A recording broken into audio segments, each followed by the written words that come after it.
Hello and welcome everybody to the first ever episode of the Noise and Nonsense podcast. I'm Gothflora and I bring the noise. And I'm Kinish and I bring the nonsense. Today's first episode is rather funny because, as many of you may know, Five Nights at Freddy's is coming to Dead by Daylight. Now, I love horror and I love Dead by Daylight. However, I don't know anything about Five Nights at Freddy's. Which is perfect because I know lots about Five Nights at Freddy's. Naturally, with that being said, she's going to explain the entire Five Nights at Freddy's story to me. But before we begin, I think it's probably the best for us to explain our relationships with the franchise. So, for me personally, I have been part of the Five Nights at Freddy's fandom since I was about 10 years old. For reference, I am 20 years old now. And, yes, as a chronically online child, I have known a lot about this little game. Gothflora, what about you? So my relationship with this franchise is actually kind of rather interesting. My first ever exposure to it was on a school bus in middle school where a person was playing a mobile version of Five Nights at Freddy's. From there, I went home and I obviously saw the famous Markiplier Let's Play about Five Nights at Freddy's. I was kind of interested in the story up until about the third game, I believe, which is where we find out that the purple guy gets spring locked. That's about all I know, is that child killer spring locking. That's all I know. Okay, well, where do I go from here? Let's see. Do you know the base of the entire timeline, like where it all started? Not really. Sorry about that. The only thing I know is the first game happens where we really don't learn anything. Golden Freddy is, like, there, and I think that's the suit the guy used, or whatever. And then FNAF 2, I honestly just remember the Easter eggs from FNAF 2. The shadow characters and, the Endo. And the puppet. The puppet was kind of cool. Right, so, first of all, I want to correct you on the Golden Freddy thing. It's the Golden Freddy suit was not used by anyone. So I mean, okay. I'm just thinking like that's the only one that doesn't move. It's the slouched over one. It's clearly a suit. Well, yeah, but at the time that was kind of just added for effect. Anyway, you'll never believe this, Goth, but how would you feel if I told you that the story began all the way in Utah in the 1930s during the Great Depression? Okay, I'm sorry, how do we know it takes place in Utah? What game told you it takes place in Utah?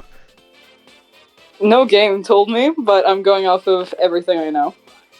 And for just for clarity for the audience, where are you getting your information from? I am getting my information from primarily Tumblr posts and MatPat theory videos. Isn't MatPat the guy that like said it was based off a real murder that happened in a Chuck E. Cheese in like California or something? No, he was the one that said it wasn't based off that it was just a pretty quirky coincidence. I mean, he made his first whole video on that, didn't he? Like that's quite a weird topic to make a video on. Well, no, I think I'm not sure what the first video was about. That's over 10 years old now, and I seem to have forgotten. It is actually strange that, to me at least, that this franchise has lasted as long as it did. I like I said, I checked out after the third game, mainly because I felt like we got the answers we needed. There wasn't anything else that needed to be answered, really. From what I remember, I think Scott said that he made the fourth game because he wasn't happy with this jump scare in 3. But at that point, I mean, you've got 4 games that are all the same shit. Like, I really do attribute Five Nights at Freddy's to me not being a very jumpy person when it comes to a scary like environment like that anymore. And I don't know if that's complete desensitization or what, but it really is just a testament. And what's funny to me is, if you look at FNAF, at least for me, in Five Nights at Freddy's 1 and 2, it's like nothing. There's nothing there. It's a very simple, like, yeah, there's a hint that there's like a child murderer like story going on. But if you like, the more I think about it, the more the story just kind of exists because people make it exist, if that makes any sense. Like, Scott never told us a story.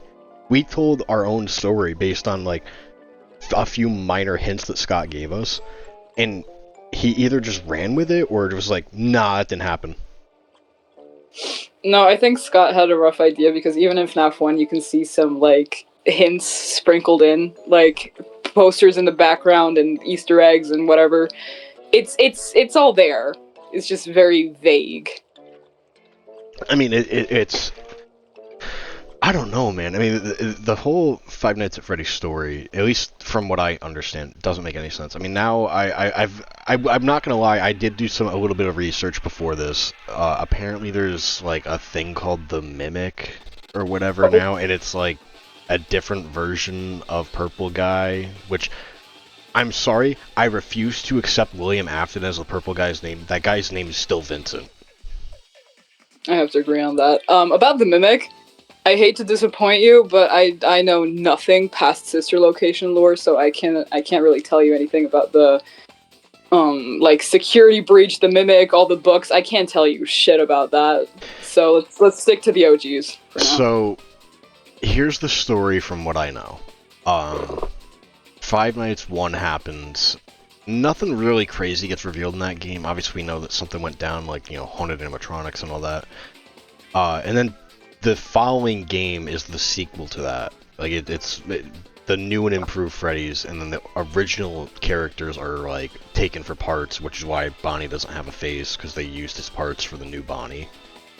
And then 3 happens, like, 40 years after that, or something like that. It's, like, dumb long. Right. The timeline of the games is kind of messed up and hard to understand because, well, FNAF 4, for example, is like partially pre everything else, but partially also like sister location era. So it gets really confusing, and I think that's what puts most people off about the timeline. What do you mean it takes place during everything else while it also takes place prior to? Because that's I don't get that. What do you like? I don't. Are you saying that half the game is before the events of Five Nights 1, or is it, and the other half is after? Like, what part is different? I might have explained that horribly. So there's the main gameplay of Five Nights 4, where you're like in the room checking the doors for animatronics, whatever, and then there's like the mini games and cutscenes, the 8-bit ones, right?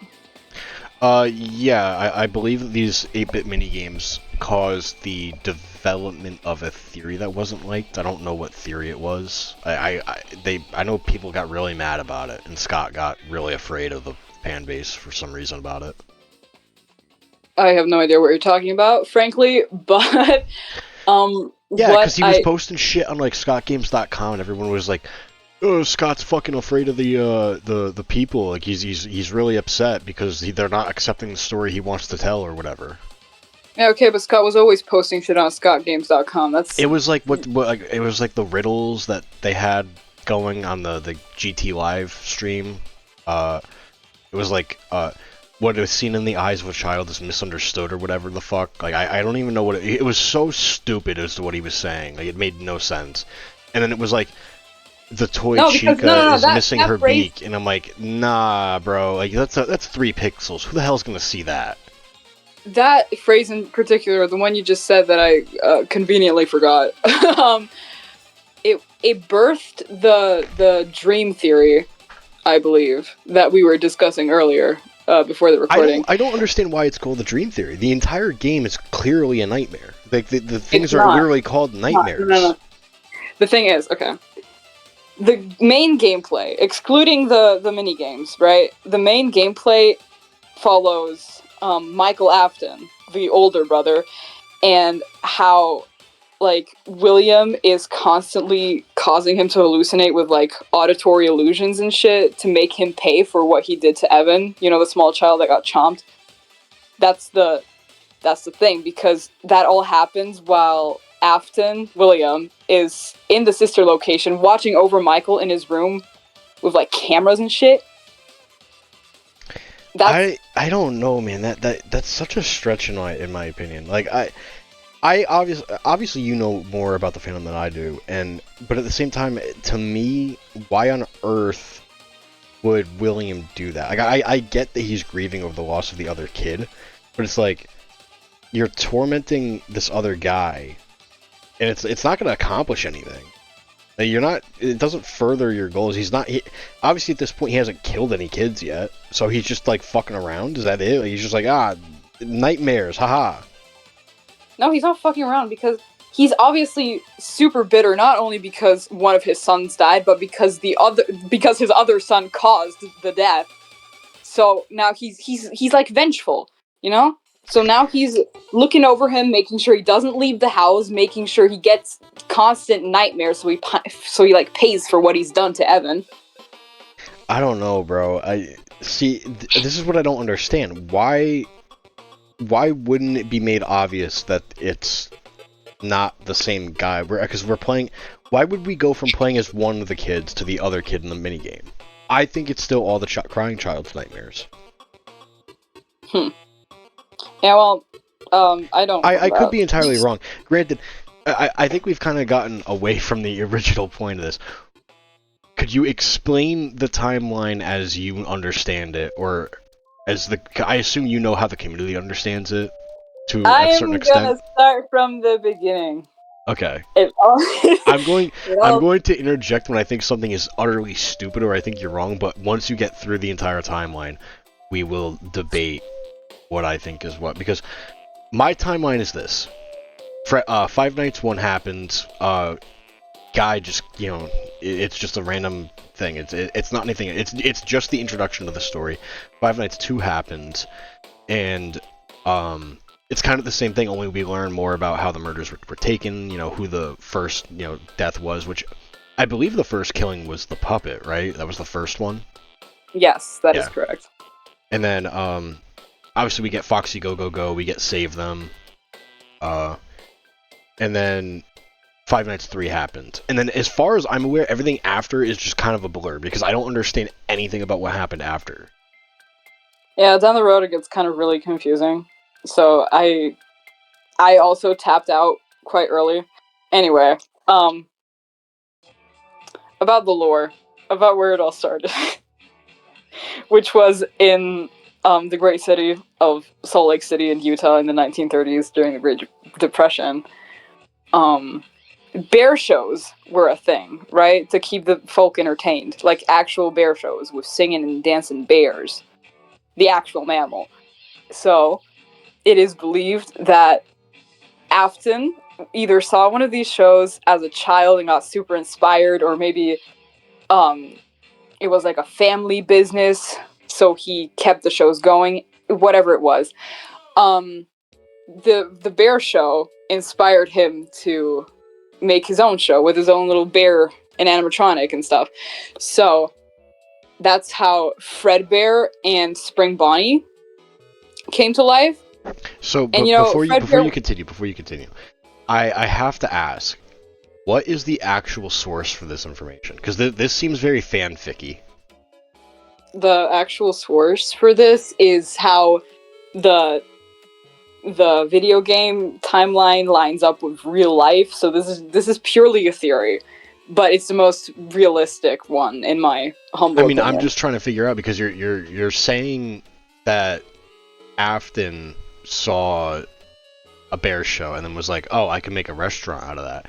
I don't necessarily think that makes any sort of sense. I think it was just a business opportunity. I mean, if we look at the timeline in real life, the guy who made Chuck E. Cheese and didn't really see a rat show. That's not what happened. He was an Atari game developer, and then he decided to make an arcade pizzeria, and then it took off, and then it became a franchise. Yeah, well, good for him. Not everyone has the instant idea to make a fucking rat animatronic arcade pizzeria. Okay, maybe William needed some inspiration. Leave the guy alone. I'm not saying that it's not plausible. I just don't get it. This seems very like out there. Like I don't like where's Utah coming from? How does that fit into anything? Because Utah was like the most depressed place of them all. Okay. I think. I'd, I'll take your word for it. I'm getting I'll I'm let you getting the cards go. mixed up. I'll let you go on. But I'm getting that. I don't know. Okay, so like I was saying, um, yeah, he created these characters, Fredbear and Spring Bonnie. Fredbear was whatever, right? Because like everyone's seen bear shows, it wasn't anything special. Spring Bonnie, however, that was his favorite thing ever because that was his own creation, so he was super proud of it. And then, okay, wait, so sorry, William had like these grandiose ideas and whatever, but he lacked the creativity to bring them to life. So he partnered up with fucking what's his name, Henry Emily, because Henry Emily had his own restaurant going at the time, which was also animatronic based. He had the mediocre melodies from FNAF 6. I'm not sure if you're familiar. I'm actually not. What is a mediocre melody? The mediocre melodies are like this group of animatronics, like Mr. Hippo, Orville Elephant, Happy Frog, Ned Bear, Chica. Wait. I thought Chica was part of the original cast. We're getting there. Hold on.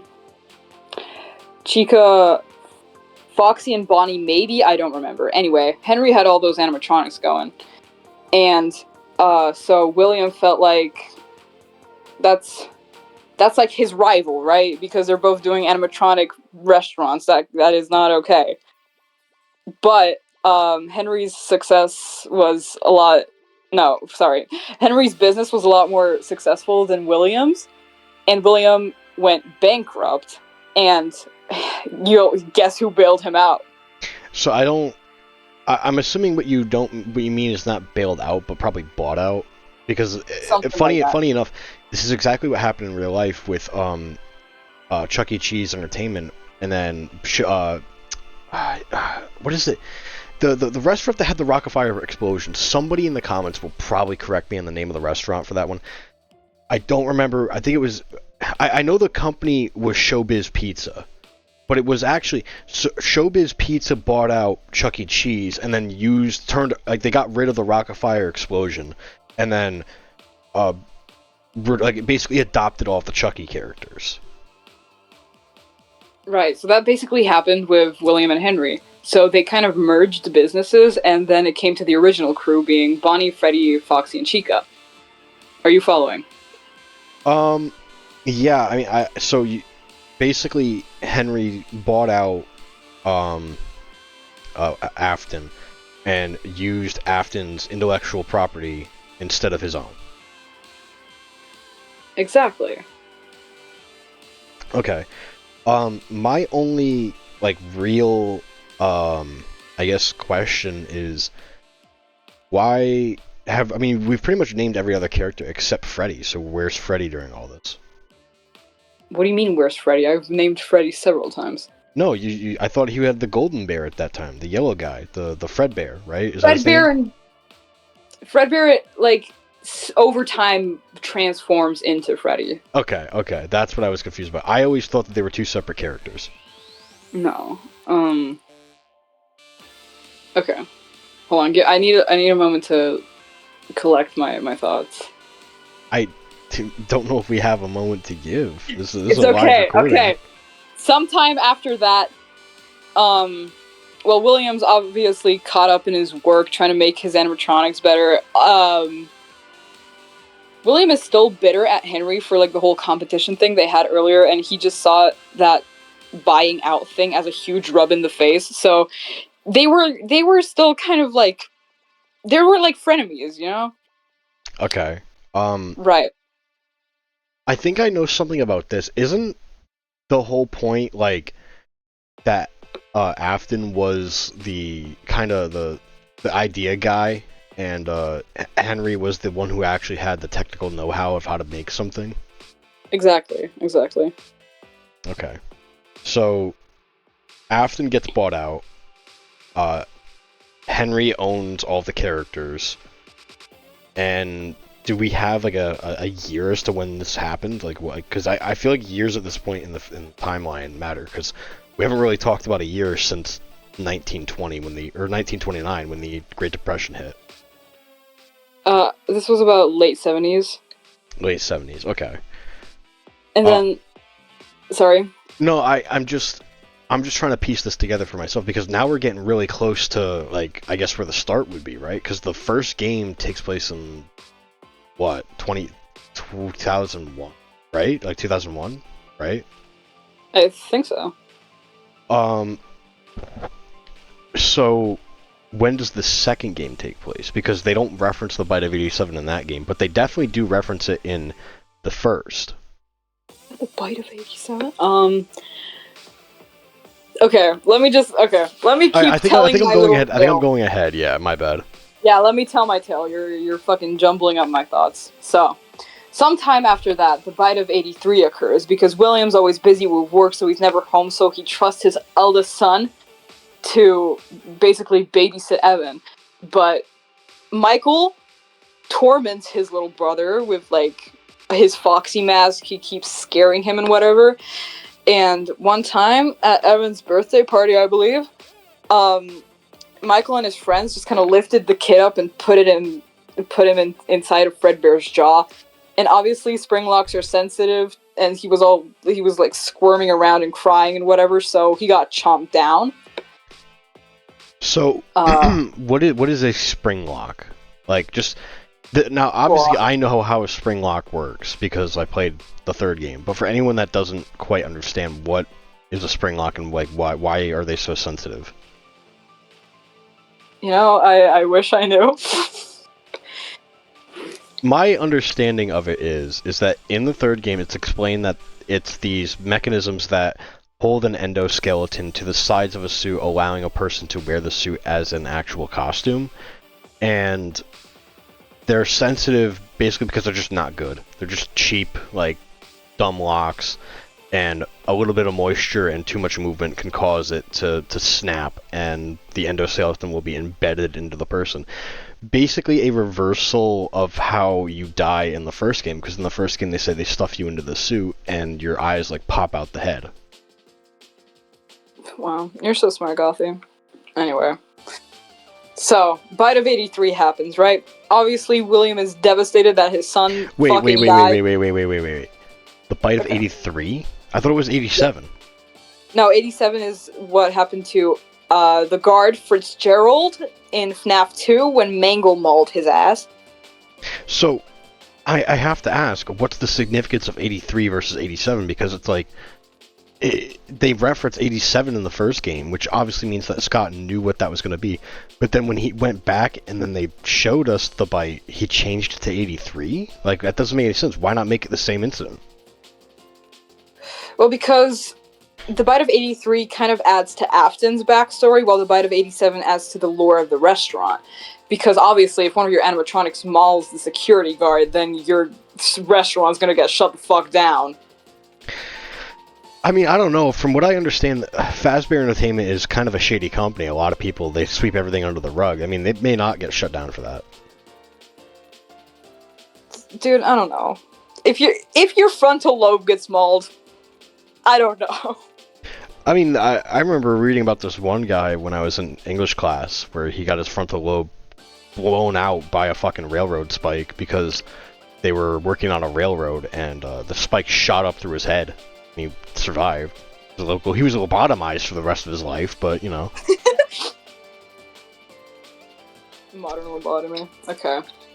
So my question is, what is the impact of the Bite of 83 on the restaurant chain? On the restaurant chain, I'm pretty sure, if I remember correctly, William kept it a secret for the most part. Okay. Obviously, Evan was hospitalized immediately, but he did not survive, so he was buried in the parking lot of the restaurant, I think. Yeah, and that's when William started, like, wait, hold on. Wait, I'm messing up. No, it doesn't matter. that's around the time when William started stalking Michael, through the cameras and shit, the thing I told you earlier. Yeah, somewhere between those two times, Henry, like, Henry and William kind of split up somehow. Like, Henry made his Chica's Pizza World restaurant, I think. And so William decided to create his own animatronics and sister location, so Circus Baby's Pizza World. So, And timeline-wise, it goes from the 4th game to sister location. theoretically, yes. Okay. So William started making his own animatronics, and the sister location animatronics are a lot different than the others because their face plates open up and shit. Yeah, I gotta be honest, I saw the trailers for that when it came out, and the first thing I thought was like, this has to be a spin-off, right? Like, there's no way this is part of the actual like games because it's so different and it's like so futuristic. I could see those type of robots being like in a alien isolation type environment where it's like futuristic, you're in space, like whatever, it's kind of creepy. I don't think it works for Five Nights at Freddy's, I'm gonna be honest. Like, I know a lot of people like those designs, I think they're terrible. As someone who really likes those designs, I see exactly where you're coming from.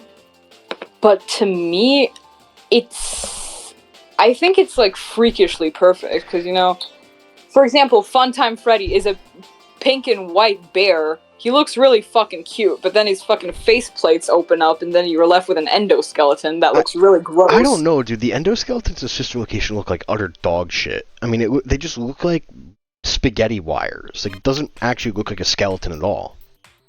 Well, it's not really a skeleton. It's more of like the muscle of a human, because they're more dense. I gotta say, I think Scott was trying a little too hard with that game. I mean, I thought he was trying hard with the 4th game, but I think design-wise, the 5th game is like trying to go back to that weird Uncanny Valley thing, and I don't think any other game nailed that as good as the first one. I'm gonna be completely honest. The first one was so simple, but it was so like effective because they looked like the type of animatronics that I grew up with. Because I've been to Chuck E. Cheese quite a few times when I was a kid, and that's exactly how I remember seeing these like robotic characters on stage. Like, even back then, I used to think it was kind of terrifying. But Scott, I think, designed them perfectly to have this kind of real life look, but not quite like the best way I could describe it is really Uncanny Valley, and I think that's a lot of people would describe it. But I think reason it was so effective is a lot of people was very nostalgic as well. Like, we all kind of had that same feeling, but it wasn't really a popular thing to say, like, oh, Chuck E. Cheese scared the shit out of me. See, for me, I don't have that opinion because I've never been to a Chuck E. Cheese in my life. I gotta tell you, after the Five Nights games, I'm surprised that these kinds of things are still open. Actually, I take that back. I'm not really surprised. I feel like a lot of kids now, if they are like big FNAF fans, would want to go to a Chuck E. Cheese for their birthday. I feel like that's like it had the opposite effect. Maybe I could be entirely wrong. I know Chuck E. Cheese was on the verge of bankruptcy like 10 years ago. I know that much. I think it really depends on the child, because if you're like chronically online and super into it, then obviously you want to go to Chuck E. Cheese. But if you're like scared shitless, then you don't want to go. I think part of it is that the games came out so quick. I mean, the first game was terrifying. Even I was afraid of that, and I consider myself to be a very big horror fan, and the first game still makes me uneasy. The second one, it's still got that same vibe. I think there's just too much going on. Like, there's too many distractions, so there's not that quite, like, sit and, like, wait. Like, you're not trying to find them on the cameras. You're not, like... There's not that moment where you're sitting there trying to figure out the suspense isn't swelling because you have to wind the music box. You have to watch out for... There's so much going on that you're distracted constantly. And the third game, I think, goes back to the first in a lot of ways. But that also has, I think, way more distractions with the phantom jump scares. So it doesn't, like, have the same impact when you actually get jump scared. Dude, the third game is all distractions. Like, none of the animatronics actually harm you except for Springtrap. Well, that's my point. They're all distractions. You just have to put the audio thingies on and then he's gone. The third game is shit. I'm sorry. I don't know. I like I like the third game, I think, the best. I think that's my favorite. You like Maybe because it's it's because cool. I don't know. I just like that one because it felt like an end to an era. But I think like I said, part of the issue of why FNAF isn't scary anymore is because we live in a world now where, I mean, you got to think from 2014 to 2015, we got 4 games. Maybe even 5. I think Sister Location came out in 2015, didn't it? No, it came out 2016, Yeah, but close but enough. regardless, But we got in 4 games 2016, we within still 2 got 3 years. games. We got 4 games within 3. 2 years. Wait, 6 games in 3 years because Sister Location and FNAF World also came out in 2016. What But the fuck FNAF is World was FNAF World? What is that? I don't even understand. FNAF World was a purely ironic game that Scott created. It's this super cute, like, chibi RPG where you have to, like, go around this little world and, like, collect animatronics, fight monsters and whatever. It sounds like Pokemon, but Five Nights. It's something like that. But then there's also, like, super deep lore hidden in it somewhere. I don't I fucking mean, know. that's kind of I Scott's thing is he doesn't really tell the story. He gives us little snippets, and then we're like, oh, now I know what happened. Then he's like, psych, motherfucker, you don't know what happened. yeah. Me personally, a lot of people in the fandom absolutely despised FNAF World, Scott included. I But I me gotta be honest. personally, Going back to the way Scott tells his stories, real quick. I just want to say this. Maybe this is a controversial opinion. I think Scott is a fraud storyteller. Everyone tries to paint it like he's this mastermind. I think that he had like a semblance of what he wanted to tell, and then the fandom created such an interesting story around it that he ran with what the fandom came up with. That's just what I think. I could be entirely wrong, and the guy could really just be like a really good horror writer. But judging on his past, like I know he wasn't ever really a horror person. Like before this, he was he's a very Christian guy, and I'm not saying that you can't be into horror and still be like really religious, but I just think that Scott basically let the fandom write the story for him, and he knew what he had was really interesting because people were really digging, especially MatPat. I think that if MatPat doesn't make videos on Five Nights at Freddy's, I think the series is probably not as popular as it is today. I think, yeah, MatPat definitely had a huge play in it because the Game Theorists channel is already popular beforehand, and now that this already popular guy just gave it even more What attention, what sucks it about fed the fire. what sucks about the Game Theorist channel is I remember when he used to do content on like the actual theories of games. Like it wasn't like theoretical storytelling, it was more like scientific. Like I remember watching his Assassin's Creed video. I remember watching like the For Honor one was so stupid. I remember that people caught him lying about that. You know how he said the samurai would win when they would absolutely get clapped on. Um, but I used to love that type of game theory, and then he started getting into the Five Nights stuff, and then like all his channel pretty much just became like all these games that have like no story and trying to make a story out of the games. Like let's not kid ourselves here. Like there was semblance of a story in Five Nights 1, but I don't think it was ever intended to actually have a story. It was supposed to be a fun little horror game you could pick up and play. Because even Scott said he never intended anyone to get past night 3. I think we're getting a little sidetracked. I don't know about the whole story thing. The way that you word it, I just like I want to imagine Scott Cawthon in his office reading through like fucking comments, just like impulsively writing shit down to add to the games. I'm not saying like listen. My whole thing about it is, I'm sure he's like a really smart guy. I mean, he made this multi-million-dollar franchise and with fucking nothing essentially. So he obviously knows something. My whole thing about Scott is I just don't think people make him out to be this like really deep writer when I don't think he really is. I think that he had semblance of a simple story, and then people just went hog wild with it, and he knows that if he keeps adding mysteries, it'll keep people coming back. And I think that's why these games refuse to die. I remember the third game was supposed to be the last game, then the fourth game was supposed to be the last game, then there was supposed to be a last game, and then now there's like another game. I think a game's coming out like what, like this week? It already came out. Secret of the Mimic. Yeah, exactly. So like, to me, it's a never-ending story because he knows the only way to keep FNAF popular is to have that mystery. And I'm not saying it's necessarily a bad thing. I just don't really think that that's a sustainable way to create a franchise. I think at some point we need to get rid of this Afton storyline and we need to move on to something else in the Five Nights universe. That's the thing. Not the recent lore pieces aren't really part of the Afton storyline. Like there are What are you talking about? books. What are you talking There about? are a lot of No. They definitely. No, you shut up. Shut up. Shut up. No, listen. I saw the security breach. I saw the security breach ending. That is 100% Springtrap. That's 100% Afton. Don't give me this fucking mimic bullshit. That's so fucking horseshit. If you would listen to me, you would understand that I wasn't about to say security breach.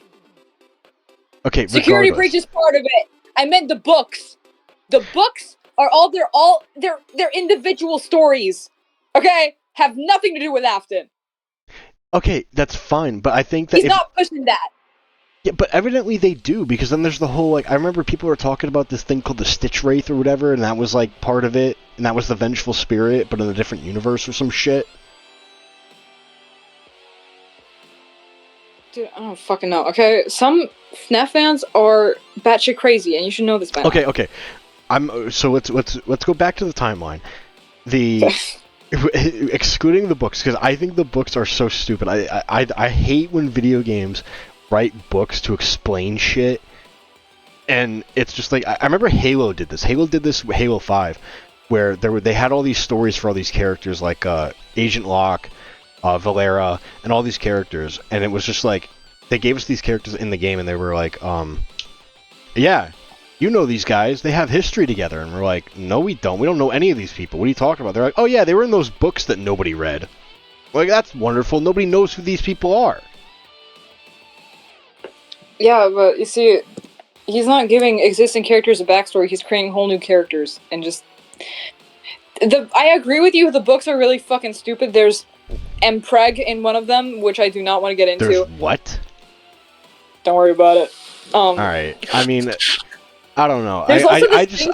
I think the books are stupid purely because I know people try to justify certain things in the lore with the books, and I think that's a very awful way to write stuff, because realistically, it creates this weird consumerism. Like, if you want to know the story, you gotta buy everything. If you want to know what happened in FNAF 1, gotta buy the book. You want to know what happened to Phone Guy, gotta buy the book. Like, come on, bro. Like, can we stop with that shit? Can we just tell a story with, like, if you want to tell your story through mystery, that's fine. Can we stop with the consumerism bullshit that this franchise is really going down the road of?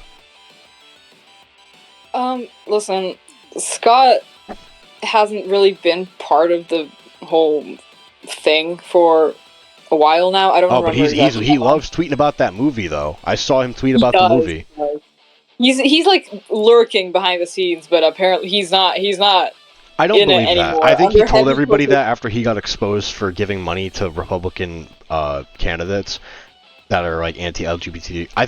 I think that dude definitely just used that as like a oh, I'm not actually part of the franchise anymore, guys. Don't worry about me. But like every time that they talk about this franchise, he somehow has a hand in it still.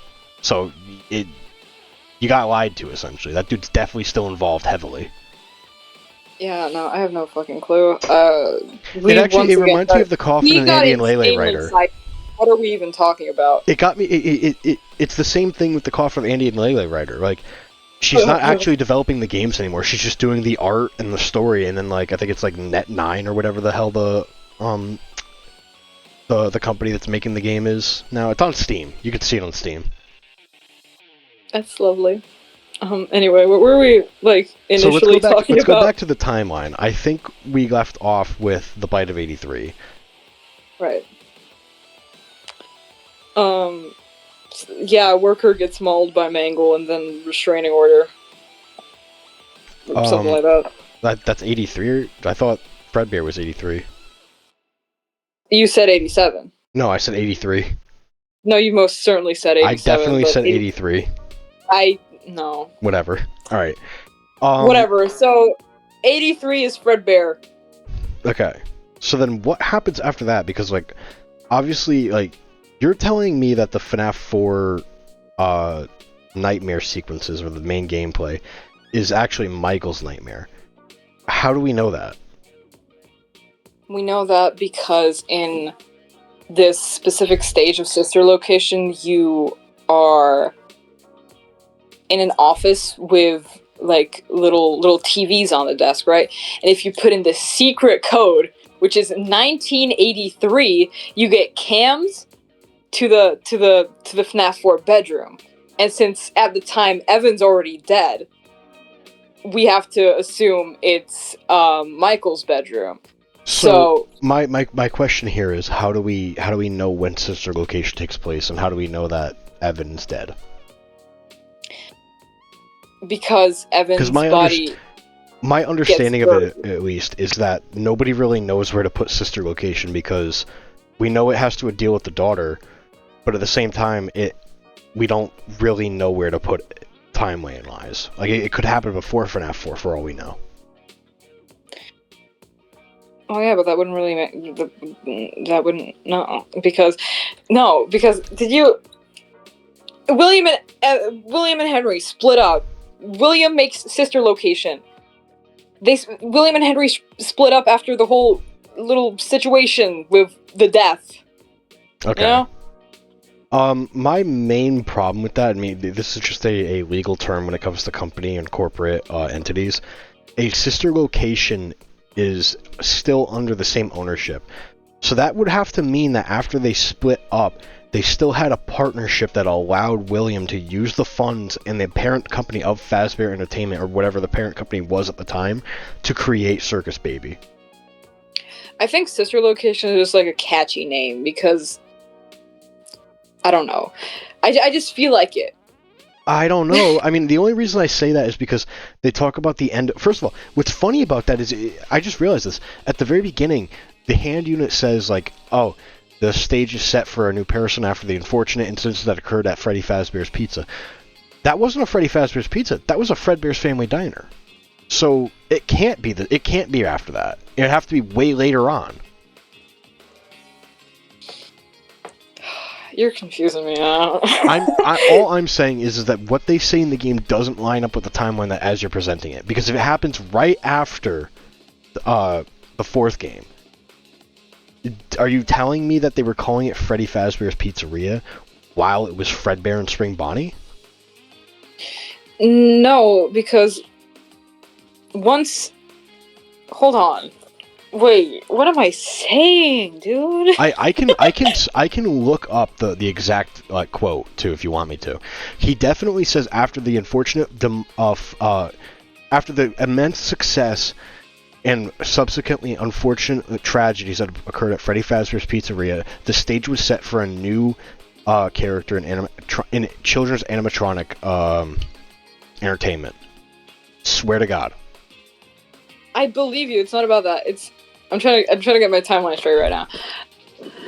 Okay, so maybe this is a debate for another time. Well, so let's just go with what you have. So, Sister Location is directly after the fourth game. Maybe. So we don't know when Sister Location happens. I'm just asking. Okay, so maybe I'm taking it wrong.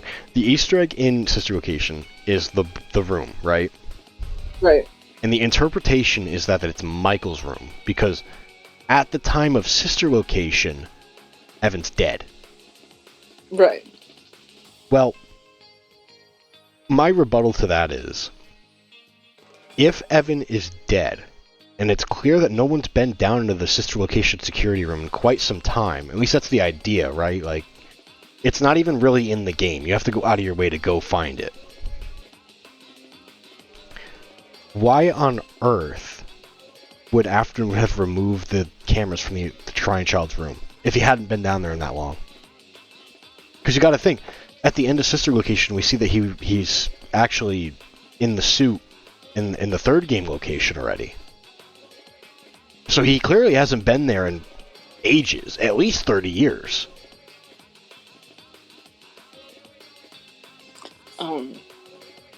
Sorry, what did you say about the cameras?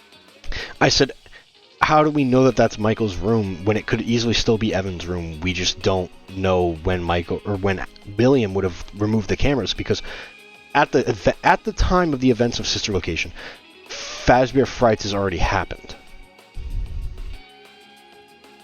Right, but why would he keep cameras in Evan's room for no reason? Because he's stuck in a room for 30 years. So you want him to get up and go out and go, I should probably take these down, and then go back to the room?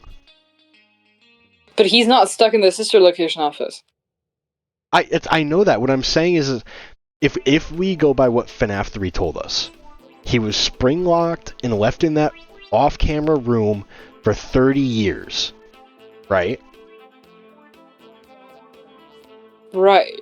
Okay. But we already discussed that Five Nights 4 takes place in 83, right? 1983. Uh-huh. So if we add 30 years, where are we? Wait, if we're basing this off of the fact that... Oh, fuck. Okay, so hear me out. Hear me out, okay? Right? Okay, so here's my question. When does FNAF 3 take place? FNAF 3 takes place... Well, during Fazbear Frights, it's got to be like late 80s, after the souls of the children he's murdered in the past. That can't be possible. That cannot be possible. But it has to be, because in one minigame we see that he's getting haunted by the children that he murdered, and then he escapes into the suit, and then he gets spring-locked. Okay, so then you add 30 years from that incident. Right? Right. So, here's my thing. If we take 1983 and then add 30 years, that brings us to 2013. My understanding, at least the understanding of it back then, was that it took 30... that Fazbear Fright takes place in 2014, when the game actually comes out. I could be entirely wrong, but it makes the most sense to me. So that would mean that he would have been spring-locked in 1984, which is 30 years prior. So you have the incident of the bite, and then you have an entire year, which I think it lines up, because if you have an entire year, then guess what? That's enough time for William to go kill some kids, build baby, and then have his daughter get killed, and then he gets stuck in the room after that. So at the time we're exploring Sister Location, he's already spring-locked. He wouldn't have had time to go change the cameras. Hold on, you're cooking, wait. I'm just going based on what I think. If we're saying that, the only wrench that I could think of is that if Five Nights 3 takes place anywhere after 2014. I thought it took place in 2014. I could be entirely wrong. This is just me kind of theorizing on the spot. Because if William was still around, why wouldn't he do all the Sister Location stuff himself? Why does he need Michael to go do it? Okay, yeah, that's a good point. Fuck. I'm just thinking, because it could. I still think that the nightmare sections of FNAF 4 are the crying child. I think that they are nightmare, because you got to think he's horrified of these things because his brother torments him with a Foxy mask, which it makes sense as to why Foxy likes to play hide and seek in the closet. Right. And then, yeah, that's just what I think. I could be entirely wrong. Maybe I cooked there. I'm sure some diehard FNAF fan that watches this will let me know how much of an idiot I am for that theory, but yeah. I mean, the other thing is, you want to tell me that Mike or William tormented Michael. Why would Michael help William, and why would William want Michael's help?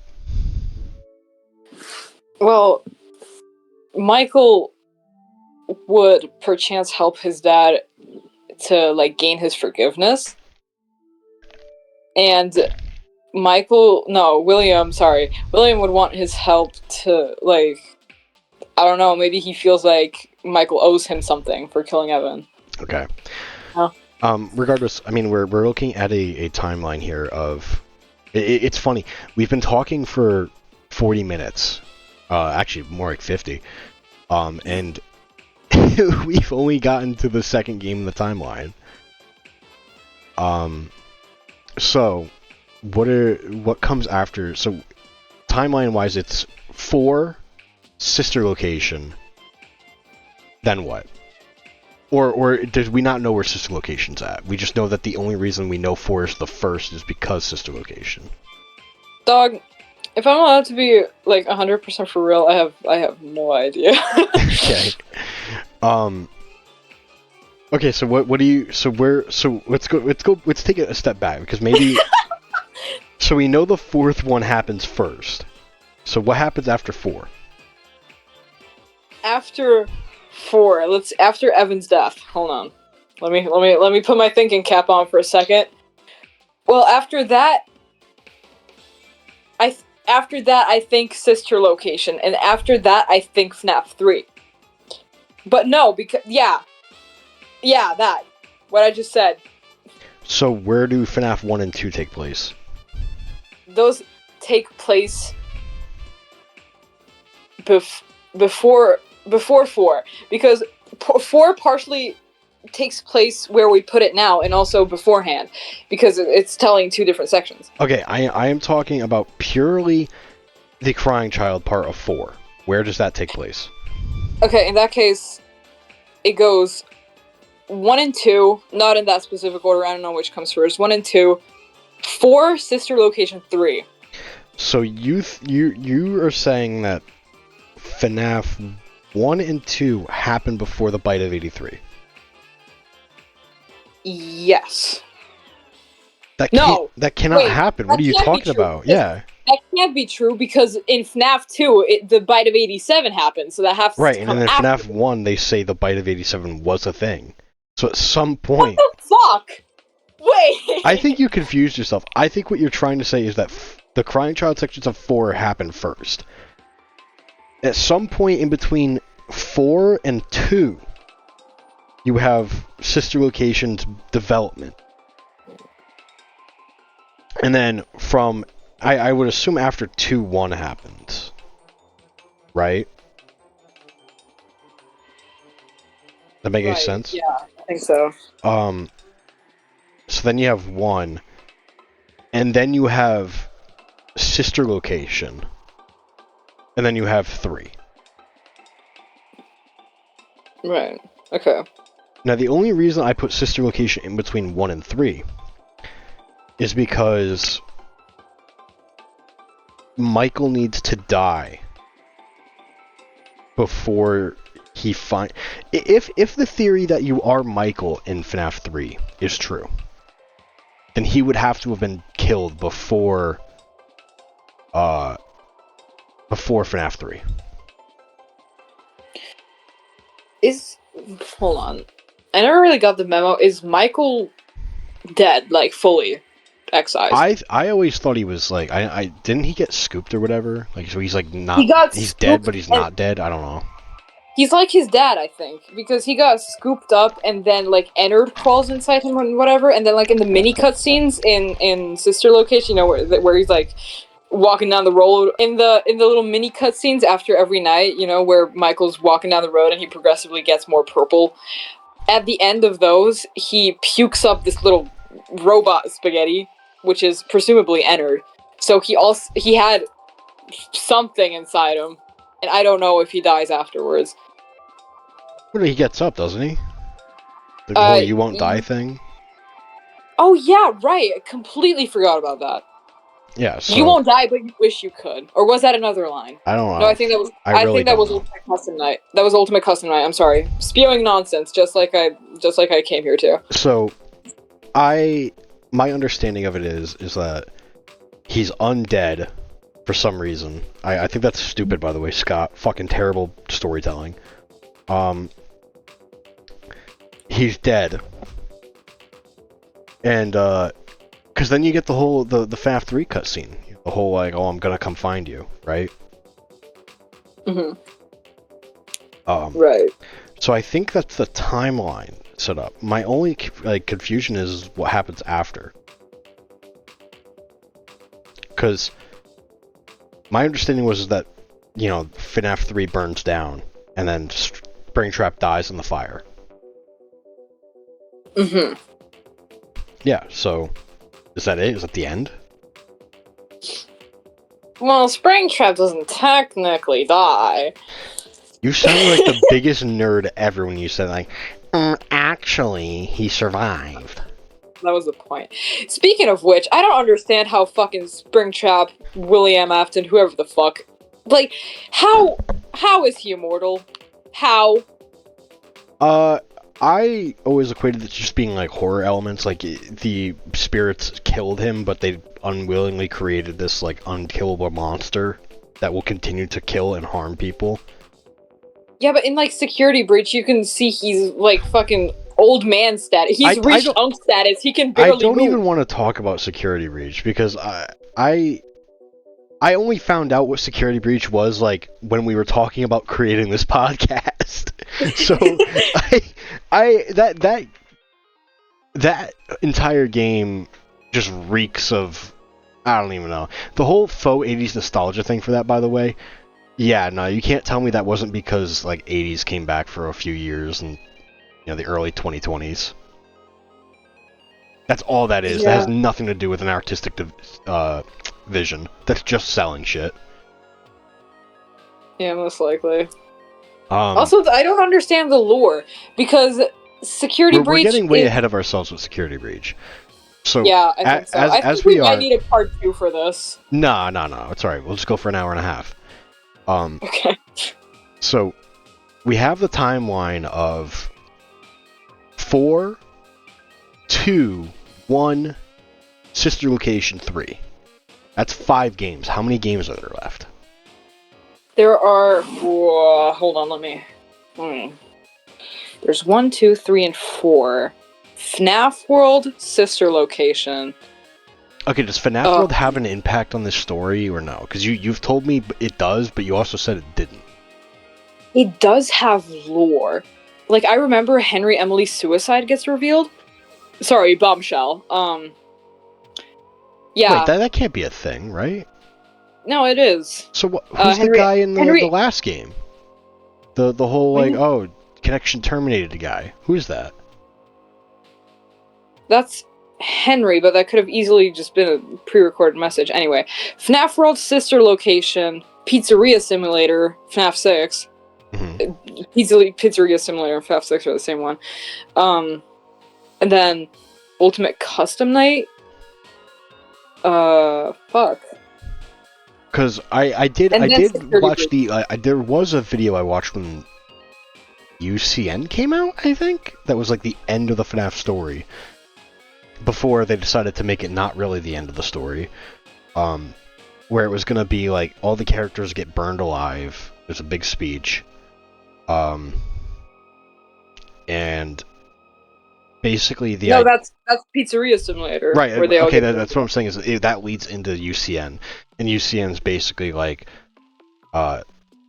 Afton being killed over and over again in hell by a vengeful spirit or something like that, right?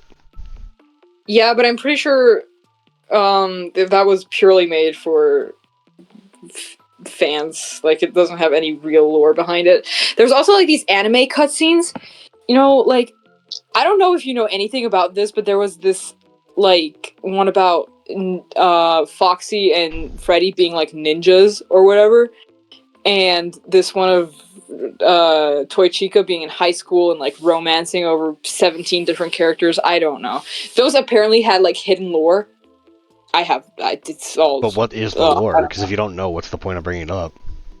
I don't know. I'm just telling you that those exist too, so they might be relevant. Maybe, I don't know. I don't see that kind of stuff being relevant. I could be entirely wrong. I don't know. I mean, I think what a lot of the problem is there's so many lore pieces that really don't matter. Like, it doesn't, like, William being a mad scientist doesn't fucking matter. He's still a child murderer. He's still a fucking psycho. You know what I mean? Yeah, true. Like, true so when, like, I know that, I guess there's this thing, like, called Remnant and Agony, and I don't know what either of those two are, and I don't really care, because guess what? It doesn't matter. Apparently there's this thing called Phasgoo. I don't know what the fuck Phasgoo is. rub Freddy the wrong way and you'll find out.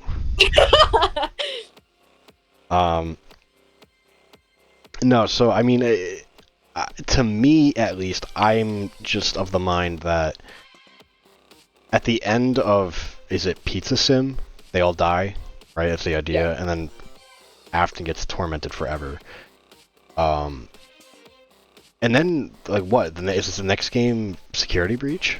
Is that it? Is that the next one? Oh yeah. First UCN and then Security Breach. Wow, so there's just a lot of nothing in between those two, huh? 5 years to be exact. Jesus Christ. I mean, I'm not like complaining about that. Obviously, game development takes time or whatever, but I don't know. And this was also around the time that Scott had nothing to do with Security Breach. That was all made by Steel Wool, I think. Weird ass company name, but alright. I don't really care much about Security Breach because, as far as I'm aware, that just muddies the water of what the story is in Five Nights. Circling all the way back to about an hour ago, I will say, I'm very excited to see Springtrap come to Dead by Daylight, though. I didn't get to play the PTB actually. I missed it by a day because I was on vacation. But I'm very excited to see him come to DBD in at the time of recording, it is June 14th, so it'll be like what, 3 days? 17th? Yeah, that's 3 days. That's great, Goth. I'm happy for you. I feel like I've made you re-question the entirety of your understanding of Five Nights now. No, you definitely have, but that's okay. That's what friends are for. I'm just going at this based on like what I know and what I think. I could be entirely wrong. I mean, you could even, I don't know. For those of you watching at home, I didn't know that FNAF World was different from Security Breach. I thought those two were the same game for some reason. Yeah, that's how little I really know. I think the thing is, I think you have more, like, logical understanding of things than I do. Because I jump to conclusions pretty quickly. Maybe. I mean, I think about these games logically, and I think the main thing that we need to take away from it is the fact that, you know, at the end of the day, it's a horror story about haunted robots. If you try to make it anything more, it doesn't really work. Yeah, I suppose you're right. I don't know. I think this whole lore thing got off the tracks fucking 8 years ago. That's how nonsense works, right? You know, we just bounce off each other. That's why it's called noise and nonsense. Exactly. You may get what you come for, or you just may get for us to ramble like idiots, you know? Yeah. We could go for another half hour if there's anything else you want to discuss regarding this. I don't really know if there's anything. The timeline makes sense to me. You know, maybe not like certain events like, you know, the killing of the children, but as long as you have the games in a timeline, I think that's pretty much all you need. Yeah, I think I'm with you on that one. 'Cause I don't know what else I could go on for another half hour. I also think it's a lot more viewer friendly if we stop right now, because realistically, no one's gonna watch fucking two random people ramble about FNAF for an hour and a half. I don't know. I mean, Dual Process got away with it. Maybe. We'll see. Yeah. Worst case scenario, we'll make a part 2. God, I hope not. This fucking story hurts my brain. Alright, well, I think that's gonna do it for episode 1 of Noise and Nonsense, guys. If you stuck around this long, seriously, thank you. It means a hell of a lot to us. This is our first time ever doing anything like this, as I'm sure you could tell by my potato mic. I just want to plug our channel real quick. You know, we're brand new. If you guys would be so kind to leave a like, a comment, and even a sub, you know, like I feel like it would just help us out greatly. It costs nothing to you guys other than a few seconds of your time.